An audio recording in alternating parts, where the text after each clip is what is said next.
Hello and welcome everyone. Last class में हम लोगों ने पढ़ा था आर और एल हुक। आर और एल हुक स्ट्रेट कॉन्सोनेंट्स में कैसे लगता है ये हम ऑलरेडी सीख चुके हैं, बट कर्व्स में कैसे लगता है ये हम आज इस सेक्शन के अंदर कवर करेंगे। देखिए, आर और एल हुक हमने सीखा था।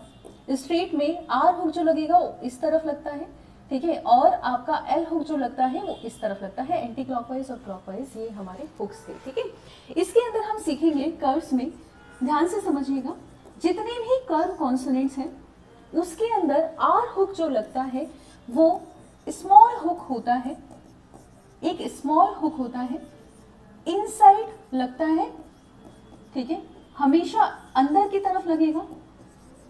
और जो एल हुक होता है वो एक लार्ज हुक होगा।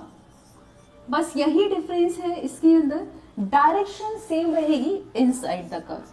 तो ये ध्यान रखना है आपको कि जो आर हुक है वो एक स्मॉल हुक है और इनसाइड द कर्व बनेगा।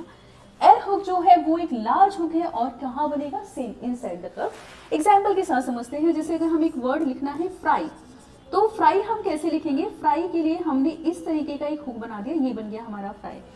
अगर हमें लिखना है सेम फ्लाई लिखना है, तो फ्लाई हम कैसे लिखेंगे? यहाँ पर बस इसी हुक को हम बड़ा कर देंगे, तो ये जो बड़ा हुक है ये रिप्रेजेंट करेगा एल को, जो स्मॉल हुक है वो रिप्रेजेंट करेगा आर को। तो यहाँ पर आपका जितने भी कर्व कॉन्सोनेंट्स है उसमें बस इतना ध्यान रखना है, आर हुक छोटा बनेगा और एल हुक सेम आपका बड़ा बनेगा।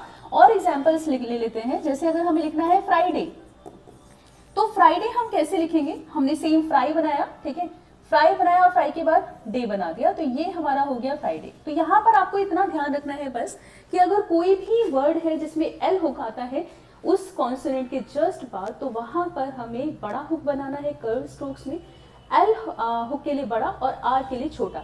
यहाँ पर ये सेक्शन हमारा जो है वो कवर अप होता है आर और एल हुक। यहाँ इसके बाद हम लोग करेंगे, इसके बाद नेक्स्ट क्लास में हम लोग सीखेंगे एडिशनल फॉर्म्स, ठीक है, एडिशनल फॉर्म्स और रिवर्स फॉर्म्स। आज के लिए सिर्फ इतना ही। होपफुली आपको बहुत अच्छे से सारी चीजें समझ आ रही होंगी। Thank you so much for today.